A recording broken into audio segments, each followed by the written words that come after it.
Welcome back to our channel. अब की बार डीआरडीओ पार्क स्पेशल ऑब्जेक्टिव महासीरीज में आप सभी का फिर से स्वागत है। वीडियो में थोड़ा सा गैप हो जा रहा है, समय लग रहा है, कुछ बड़ा करने जा रहे हैं आप लोग के लिए, इसलिए थोड़ा सा समय लग जा रहा है। तो चैनल के साथ जुड़े रहिए, बिना समय गंवाए चलते हैं सीधे प्रश्न पर। तो जैसा कि हमने बताया था, ट्रांसफार्मर का ऑब्जेक्टिव पार्ट 1 आ चुका है और आज हम ट्रांसफार्मर का ऑब्जेक्टिव पार्ट 2 कराने जा रहे हैं। टोटल 25 क्वेश्चन इसमें होगा और इसके बाद आपको ट्रांसफार्मर से संबंधित किसी तरह का कोई कंफ्यूजन नहीं रह जाएगा। अगर आपके मन में फिर भी प्रश्न पढ़ते समय किसी भी प्रश्न के लिए कंफ्यूजन आता है तो आप डायरेक्ट हमारे डिस्क्रिप्शन बॉक्स में कमेंट करके आप लिख सकते हैं, अथवा नीचे डिस्क्रिप्शन में दिए गए टेलीग्राम चैनल पर आप अपना क्वेश्चन डाल सकते हैं और वहां हमारे एक्सपर्ट टीम के द्वारा आप त्वरित तत्काल में आंसर प्राप्त कर सकते हैं। तो बिना समय गंवाए चलते हैं अब की बार डीआरडीओ पार्क के स्पेशल महासीरीज में पार्ट 2 ट्रांसफार्मर का, और ये लास्ट हो जाएगा। इसके बाद हमारा नेक्स्ट चैप्टर आएगा जो कि 3 फेज इंडक्शन मोटर होगा। तो चलते हैं सीधे प्रश्न पर।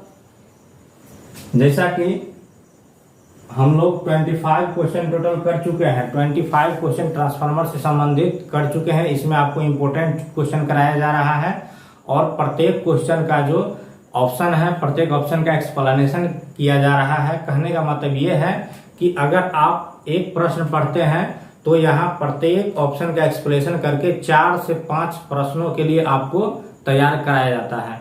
तो जुड़े रहे हमारे चैनल से। चलते हैं सीधे क्वेश्चन नंबर 26 पर। क्वेश्चन नंबर 26 क्या कहता है? ट्रांसफार्मर का इनमें से कौन सा ट्रांसफार्मर का विद्युत वाहक बल समीकरण है?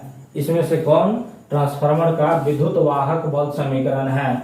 तो ट्रांसफार्मर का विद्युत वाहक बल समीकरण,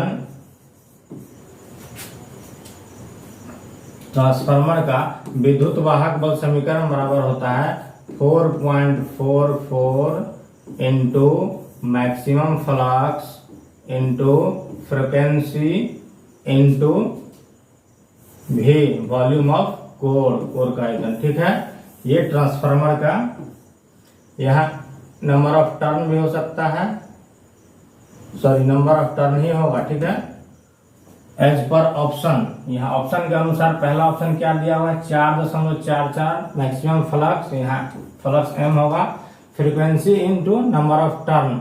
ठीक है, तो यहाँ पे पहला ऑप्शन सही हो जाएगा। नेक्स्ट क्वेश्चन की अगर बात करेंगे तो नेक्स्ट क्वेश्चन क्या कह रहा है?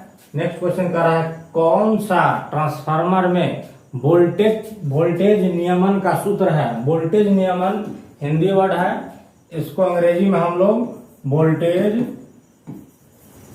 रेगुलेशन कहते हैं। तो ट्रांसफार्मर के वोल्टेज रेगुलेशन का फार्मूला कौन है?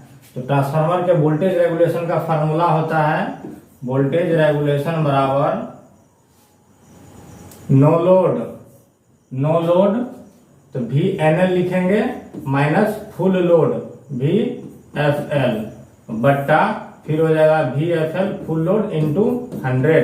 No load minus full load बट्टा फुल लोड इंटू 100 परसेंटेज में निकालना है। तो इसके अकॉर्डिंग से हमारा पहला ऑप्शन सही है, no load minus full load बट्टा फुल लोड इंटू 100।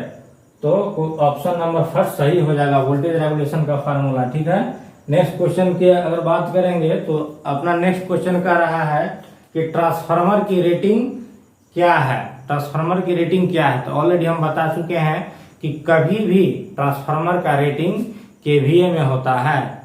ठीक है, KWH में कभी भी नहीं होगा, क्योंकि ट्रांसफार्मर का जो पावर फैक्टर होता है ये फिक्स नहीं होता है, ये लोड पर डिपेंड करता है। लोड के अनुसार उसका पावर फैक्टर लीड कर सकता है, लैग कर सकता है। इसलिए पावर फैक्टर, लोड के पावर फैक्टर को देखते हुए ट्रांसफार्मर की रेटिंग को हमेशा केवीए में ही लिखा जाता है। यहाँ पे अगर इसे छोटा यूनिट होगा तो सीधे VA हो जाएगा, इसमें K लगा हुआ है मतलब 1000 VA है। ठीक है, तो सबसे छोटा यूनिट VA हो सकता है, उससे बड़ा KVA हो सकता है, और उससे भी बड़ा यूनिट जो पावर ट्रांसफार्मर का रहेगा तो MVA में होगा। ठीक है, तो ट्रांसफार्मर की रेटिंग हमेशा VA, KVA अथवा MVA में होगा, कभी भी KVAR में नहीं होगा। KVAR हो गया आपको रिएक्टिव पावर। ठीक है, इसमें नहीं होगा। KW ट्रू पावर किलोवाट में नहीं होगा। वही हमारा जो मोटर वगैरह होता है उसका रेटिंग kWhp में रखा जाता है, ठीक है। लेकिन ट्रांसफार्मर का कभी भी kW में नहीं रहेगा। AH एम्पियर आवर ये आपको बैटरी का रेटिंग है, ठीक है। जो डीसी बैटरी वगैरह होते हैं उसका रेटिंग होता है। तो आपको हमेशा ध्यान ये रखना है कि ट्रांसफार्मर का रेटिंग हमेशा VA, KVA अथवा MVA में होगा। कभी भी ट्रांसफार्मर की रेटिंग KW या KWH में नहीं होगी, ठीक है, क्योंकि ट्रांसफार्मर का जो पावर फैक्टर होता है वो लोड पे डिपेंड करता है। क्लियर है। नेक्स्ट क्वेश्चन चलते हैं हम। नेक्स्ट क्वेश्चन क्या कह रहा है, क्वेश्चन नंबर 29 कह रहा है कि क्या शर्त पर ट्रांसफार्मर की दक्षता अधिक होगी। किस शर्त पर ट्रांसफार्मर की दक्षता अधिक होगी। ऑलरेडी ये क्वेश्चन हो चुका है कि ट्रांसफार्मर में मैक्सिमम इफिशियंसी कब मिलेगा। मैक्सिमम, ये इफिशियंसी का सिंबल है। मैक्सिमम इफिशियंसी तब मिलेगा जब आयरन लॉस कॉपर लॉस के बराबर हो जाए। आयरन लॉस बराबर कॉपर लॉस, ठीक है। आयरन लॉस बराबर कॉपर लॉस। किसी भी ट्रांसफार्मर में जब आयरन लॉस कॉपर लॉस के बराबर हो जाएगा तब मैक्सिमम दक्षता पे काम करेगा। तो पहला ऑप्शन क्या कर रहा है, ताम्र क्षति कम होगी, कॉपर लॉस कम होगा।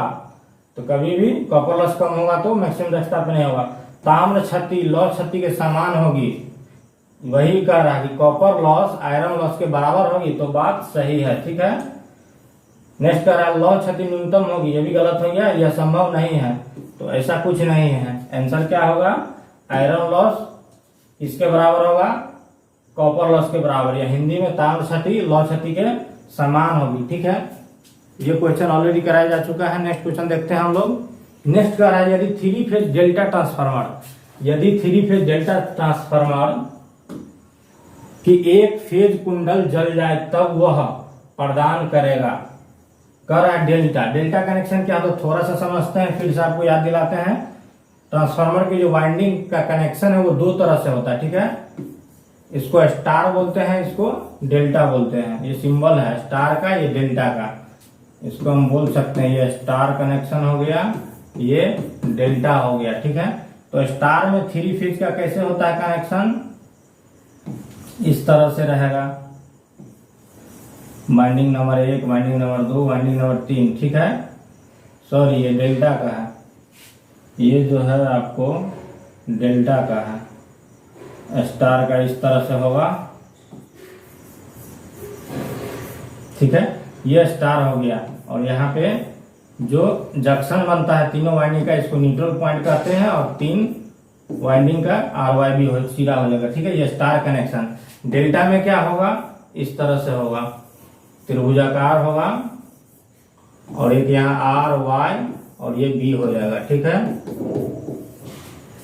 तो ये स्टार कनेक्शन है, डेल्टा कनेक्शन है। आप यहाँ पे क्लियर देख लीजिए कि स्टार कनेक्शन में क्या हो रहा है, तीनों वाइंडिंग का एक सिरा एक जगह पे आके जो कनेक्ट हो रहा है, यहाँ से ऑटोमेटिक न्यूट्रल प्राप्त हो रहा है, ठीक है। वही डेल्टा में वैसा कुछ नहीं है, ठीक है। प्रत्येक फेज के लिए यहाँ पे क्या हो रहा है, प्रत्येक वाइंडिंग के लिए 2-2 फेज मिल रहा है। जैसे कि इसमें देखिए R और B मिल रहा है। फिर इस वाइंडिंग की बात करेंगे तो इसमें Y मिल रहा है और इधर से R मिल रहा है। फिर इसकी बात करेंगे तो R मिल रहा है, फिर इधर से Y मिल रहा है। मतलब प्रत्येक वाइंडिंग को 2-2 फेज सप्लाई मिल रहा है, लेकिन किसी प्रकार का इसमें न्यूट्रल नहीं है। वही स्टार में क्या है, न्यूट्रल होता है, ठीक है।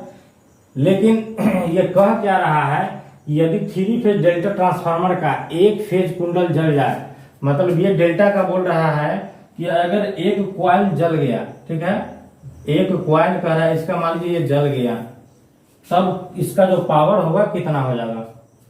तो जब एक फेज जल जाएगा तो मात्र 2 फेज पे काम करेगा। आपको याद रखना है, कभी भी डेल्टा में जब एक फेज ब्रेक हो जाए तो जो हमारा पावर मिलेगा 58% मिलेगा। कितना मिलेगा, 58% मिलेगा। क्लियर है। डेल्टा कनेक्शन में एक क्वाइल अगर जल जाए तो उससे प्राप्त होने वाली जो पावर होगी 58% होगी, ठीक है। नेक्स्ट क्वेश्चन, नेक्स्ट कह रहा है कि लघु वितरण ट्रांसफार्मर, मतलब छोटे छोटे जो डिस्ट्रीब्यूशन ट्रांसफार्मर होते हैं उसमें निम्नलिखित में से क्या नहीं लगाया जाता है। निम्नलिखित में से कौन सी सुरक्षा युक्ति प्रयोग नहीं की जाती है, ठीक है, प्रयोग नहीं की जाती है, कौन सी सुरक्षा युक्ति प्रयोग नहीं की जाती है।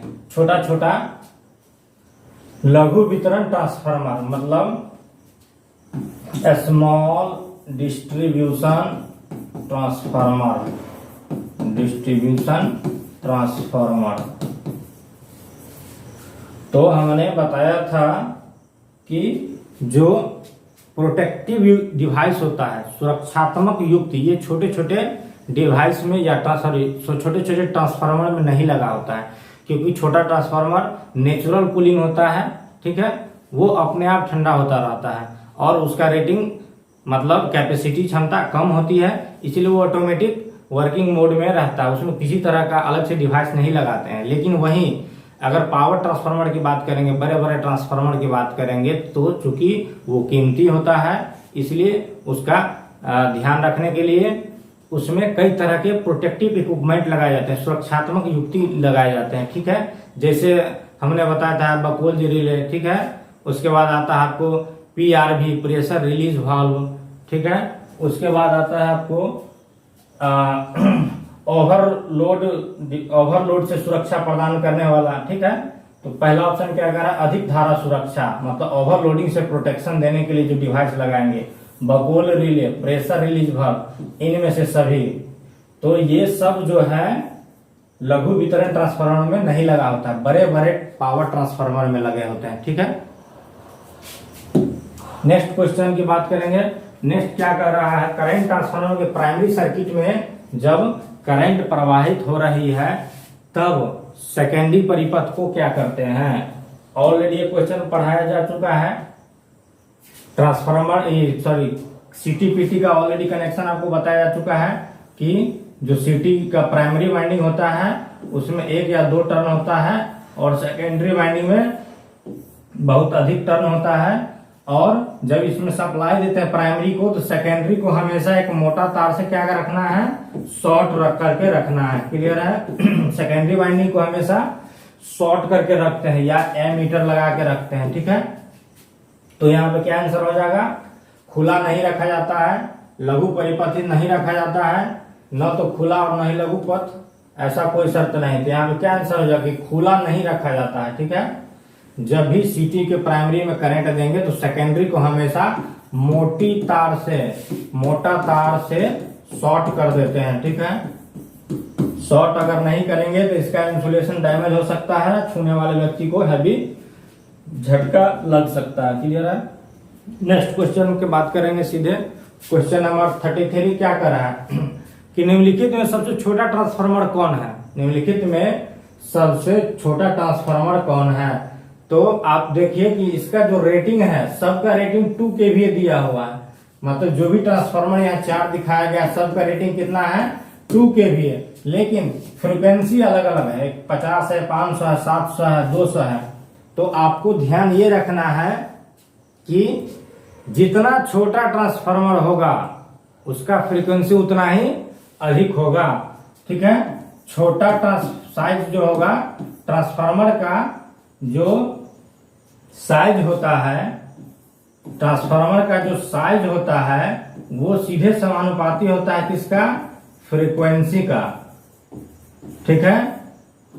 ट्रांसफार्मर का साइज फ्रीक्वेंसी के समानुपाती होता है, मतलब कि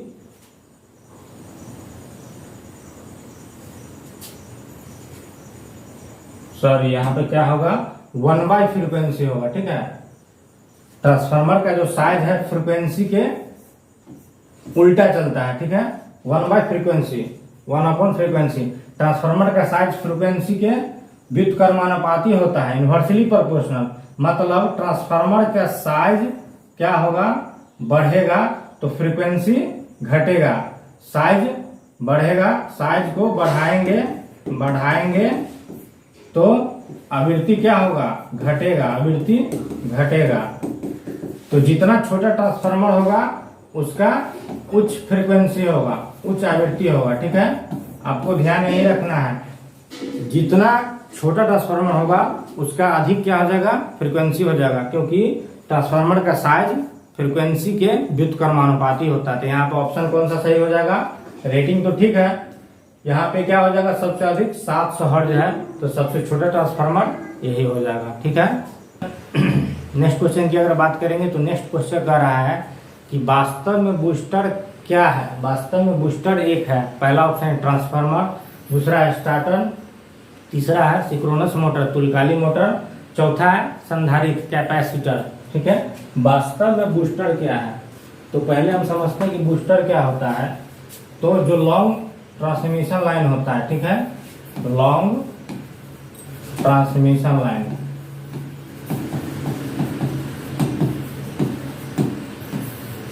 जो लॉन्ग ट्रांसमिशन लाइन होता है उसमें क्या होता है?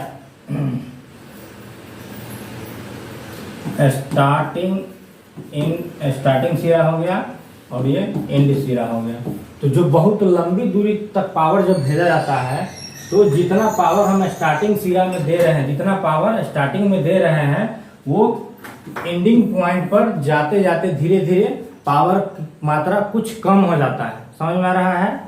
जब बहुत लंबा ट्रांसमिशन लाइन में हम पावर को डिलीवर करते हैं, तो जितना हमारा पावर हम यहाँ से भेजते हैं, जैसे जैसे दूरी बढ़ता है, जाते जाते पावर क्या होता है? धीरे धीरे कम होने लगता है। तो जो पावर की क्षति हो रही है, कम हो रही है, उसकी पूर्ति करना, ठीक है, पावर की कमी को पूर्ति करना। ये जो पावर कम हो रहा है दूरी के अनुसार, तो क्या करते हैं? इसी के पैरेलल में एक ट्रांसफार्मर हम लगा देते हैं। बीच बीच में क्या करते हैं? लॉन्ग ट्रांसमिशन लाइन के दूरी के आधार पर बीच बीच में हम उसके पैरेलल में ट्रांसफार्मर को लगा के छोड़ देते हैं। तो ये जो ट्रांसफार्मर है यहाँ पे क्या करेगा? ये जो पावर की कमी हो रही थी इसको पूरा करेगा, पावर की कमी को पूरा करेगा। इसलिए इसको बूस्टिंग कहते हैं, बूस्टिंग प्रोसेस। ये क्या कर रहा है? बूस्ट कर रहा है।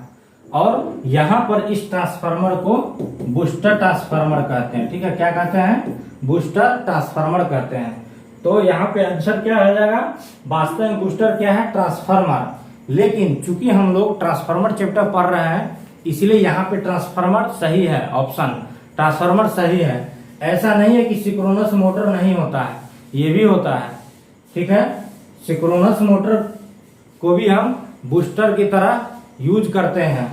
आगे जब चैप्टर पढ़ेंगे तो पता चलेगा। जो संधारित्र होता है कैपेसिटर, ये भी बूस्टर होता है अपने सर्किट के लिए। छोटा छोटा जो सर्किट होता है उसके लिए भी बूस्टिंग का काम करता है। ठीक है, तो यहाँ पे मिला जुला के तीनों ऑप्शन सही है। लेकिन चूंकि हम लोग ट्रांसफार्मर चैप्टर पढ़ रहे हैं, तो इससे संबंधित ट्रांसफार्मर अगर बूस्टिंग का कार्य करता है तो हमको वो आंसर लेना है, वो बताना। ठीक है, एग्जाम में आपको इतना क्लोज ऑप्शन नहीं रहेगा। क्लियर है? नेक्स्ट आपकी बात करेंगे। नेक्स्ट क्वेश्चन आते हैं। नेक्स्ट क्या कर रहा है? क्वेश्चन नंबर 35 कर रहा है, एक सीटी जो होता है लाइन के साथ कैसे जुड़ा होता है? सीरीज में, पैरेलल में, दोनों में से किसी में भी या दोनों में। तो हमेशा ध्यान रखना है कि सीटी को हमेशा लाइन के सीरीज में जोड़ा जाता है, लाइन के सीरीज में जोड़ा जाता है। सीटी को हमेशा लाइन के सीरीज में जोड़ेंगे। और वही पीटी की बात करेंगे तो पैरेलल में जोड़ेंगे। पीटी कैसे जुड़ेगा? पैरेलल में। पीटी को VT भी बोलते हैं। ठीक है, या तो पोटेंशियल ट्रांसफार्मर, नहीं तो वोल्टेज ट्रांसफार्मर। तो वोल्टेज ट्रांसफार्मर जुड़ेगा पैरेलल में, हिंदी में समानांतर में, समांतर क्रम। क्लियर है? सीरीज, सीटी हमेशा कैसे जुड़ेगा? सीरीज में। तो यहाँ पे क्या हो जाएगा? सीटी लाइन के साथ हमेशा सीरीज में जुड़ा होता है। क्लियर हो गया? चलिए नेक्स्ट क्वेश्चन। नेक्स्ट कह रहा है, एक छोटा सा न्यूमेरिकल है कि हजार प्राइमरी टर्न वाले ट्रांसफार्मर को 250 वोल्ट AC सप्लाई दिया गया है। उसी ट्रांसफार्मर के सेकेंडरी से अगर हमको 400 वोल्ट आउटपुट लेना है तो सेकेंडरी में नंबर ऑफ टर्न कितना होगा? तो हम लोग क्या जानते हैं ट्रांसफॉर्मेशन रेशियो से, चूंकि यहाँ पर टर्न की बात हो रहा है, प्राथमिक फेरा, और वोल्टेज की, यहाँ देखिए वोल्टेज की बात हो रही है। ठीक है, तो यहाँ पर हम दो चीज मात्र लेंगे। क्या लेंगे? ट्रांसफॉर्मेशन रेशियो से क्या जानते हैं? NS/NP। सेकेंडरी टर्न बटा प्राइमरी टर्न किसके बराबर होता है? वोल्टेज का बात हो रहा है, तो यहाँ पे क्या हो जाएगा? VS/VP। यहीं से निकाल लीजिए। आपको निकालना क्या है? कह रहा है 400 वोल्ट द्वितीय में चाहिए, तो सेकेंडरी वाइंडिंग का नंबर ऑफ टर्न क्या होगा? तो NS बराबर क्या हो जाएगा, VS into VP by VS into NP, VS into NP by VP। ठीक है, तो सेकेंडरी वोल्टेज कितना है, 400 चाहिए अपने को। प्राइमरी में नंबर ऑफ टर्न कितना है, 1000 है। और प्राइमरी वोल्टेज कितना है, 250 है। तो इसको अगर हम सॉल्व करेंगे तो 1600 नंबर ऑफ टर्न्स आएगा। तो नंबर ऑफ टर्न सेकेंडरी का कितना हो जाएगा, 1600 हो जाएगा। क्लियर है, तो यहाँ पे क्या आंसर हो जाएगा, 1600 हो जाएगा। चलिए नेक्स्ट चलते हैं क्वेश्चन पर।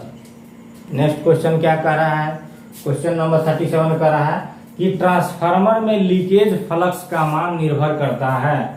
ट्रांसफार्मर में लीकेज फ्लक्स का मान निर्भर करता है। तो थोड़ा सा आपको बता दें लीकेज फ्लक्स क्या होता है, ऑलरेडी बता चुके हैं। जब सवाल आ गया है तो थोड़ा सा फिर से एक्सप्लेन कर दिया जाए। चलिए, ये ट्रांसफार्मर है, ऑलरेडी हम लोग जानते हैं। जैसे यहाँ सप्लाई देते हैं, ठीक है, प्राइमरी में सप्लाई देते हैं, तो वाइंडिंग के चारों ओर क्या होता है, फ्लक्स डेवलप होता है। किसी भी वाइंडिंग के चारों ओर क्या होगा, फ्लक्स डेवलप होगा।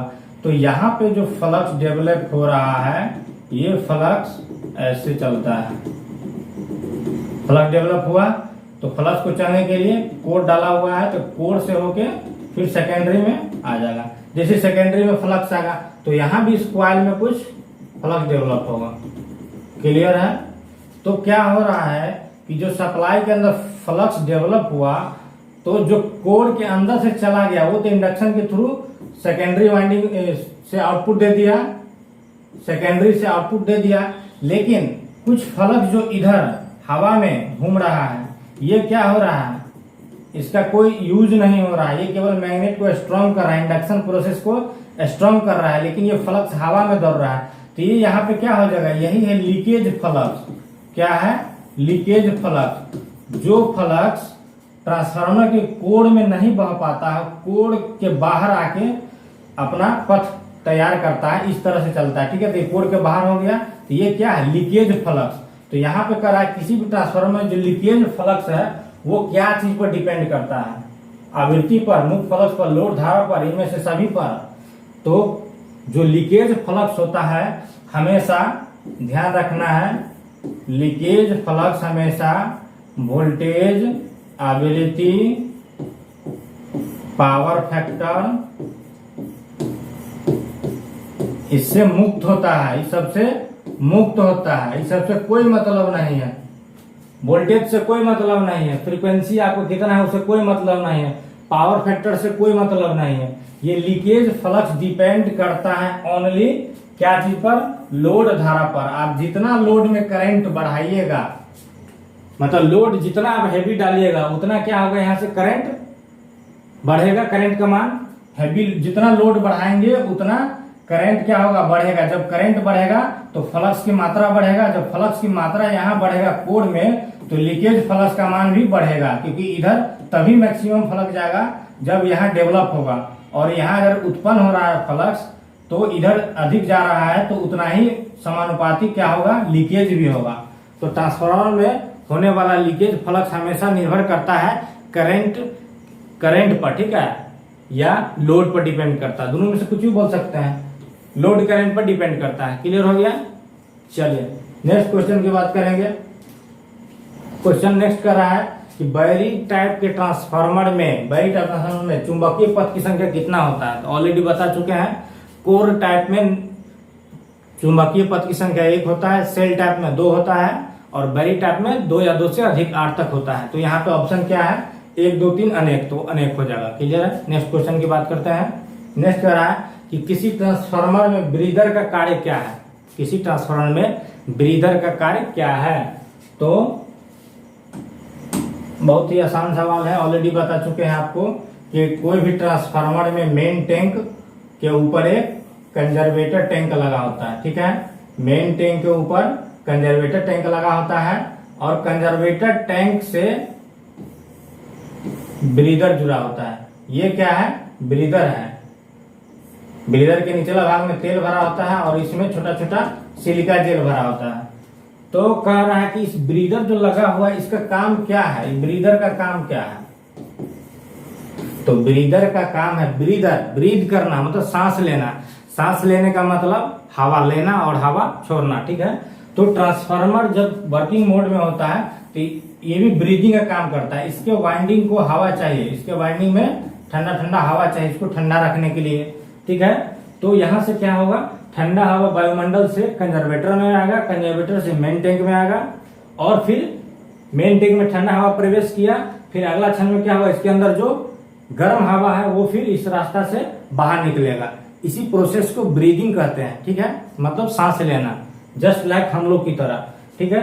तो कह रहा है कि ब्रीदर का काम क्या होता है, तो ब्रीदर का काम है वायुमंडल से ठंडा हवा ट्रांसफार्मर में प्रवेश कराना और ट्रांसफार्मर के टैंक के अंदर की गर्म हवा को बाहर निकालना। अब रह गया बात यहाँ ऑप्शन का, तो ऑप्शन क्या है, अधिक धारा से सुरक्षा प्रदान करना, तो गलत हो जाएगा। टैंक में नमी युक्त प्रवाह को रोकना, ये थोड़ा सा ऑप्शन को रोक के रखते हैं। आगे कह रहा है ट्रांसफार्मर में तेल के स्तर को नियंत्रित करना, ये भी गलत है। ट्रांसफार्मर में तेल को फिल्टर करना, ट्रांसफार्मर में तेल को फिल्टर करना गलत है। यहाँ पर सही आंसर क्या होगा, टैंक में नमी युक्त प्रवाह को रोकना। अब क्या है, ये ब्रीदर का काम है हवा प्रवेश करना और बाहर निकालना, लेकिन यहाँ ऑप्शन कर रहा है कि टैंक में नमी युक्त प्रवाह को रोकना।